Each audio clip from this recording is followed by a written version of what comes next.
We have Amina from the Emirates. Assalamu alaikum wa rahmatullahi wa barakatuh. Wa alaikum salam wa rahmatullahi wa barakatuh. So my question is, there has been a lot of occurrences in the West for people burning the Quran. And I just want to know that what should be our feelings, and if we have to, because I live in the West. I go back and forth from here.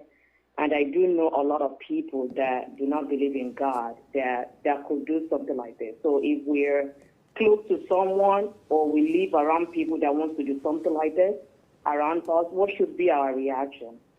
First of all, it is a heinous act to disrespect any scriptures of religion, because Allah ordered us as Muslims not to insult the idols they worship, if that would lead for them to insult Allah Himself.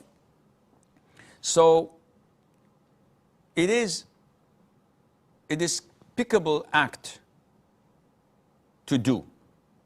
Nevertheless, how many copies of the Quran do we have?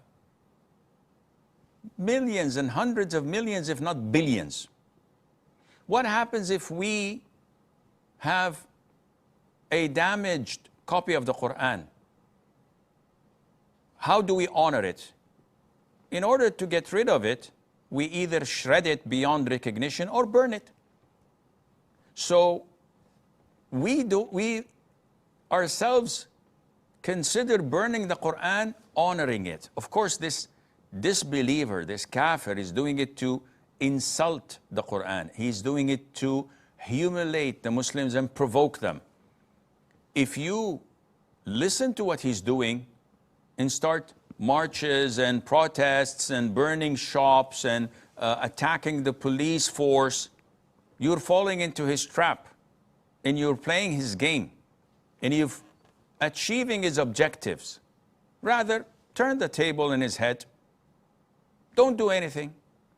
Just say that this is despicable, this is a heinous act, this is a sign of being primitive and uncivilized. Full stop. Are we angered by it? Definitely. But there's nothing more Islamically you can do. A sister from Sweden asked me today about one of the big masjids in Sweden, and the imam said that we are calling for a protest in front of an embassy in Stockholm or wherever to protest and demonstrate against the burning of the Quran. This is not permissible outside of the masjid, let alone in a khutbah al-Jum'ah addressing the people. This is not permissible. This is un-Islamic.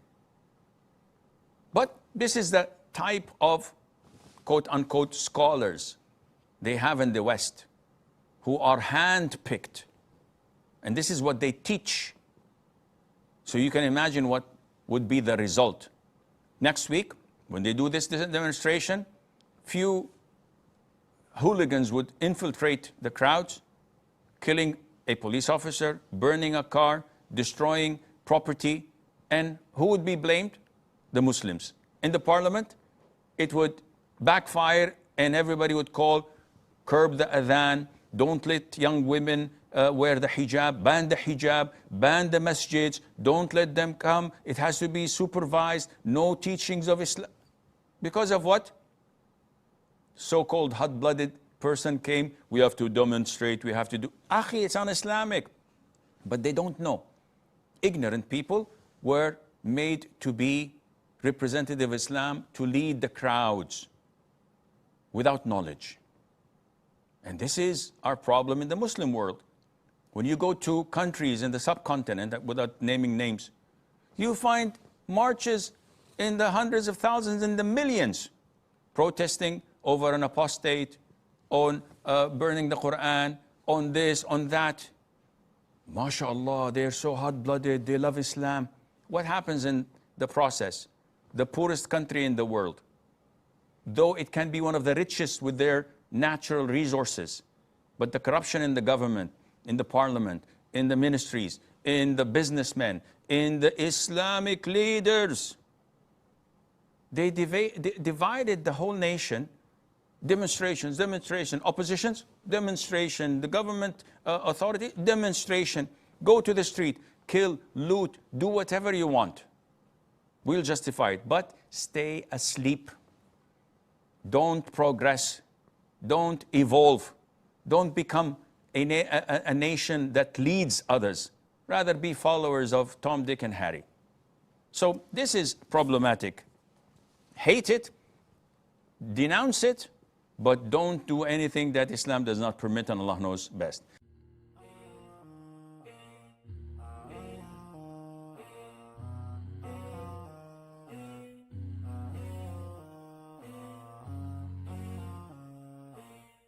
And have you ever taken a counseling session with me?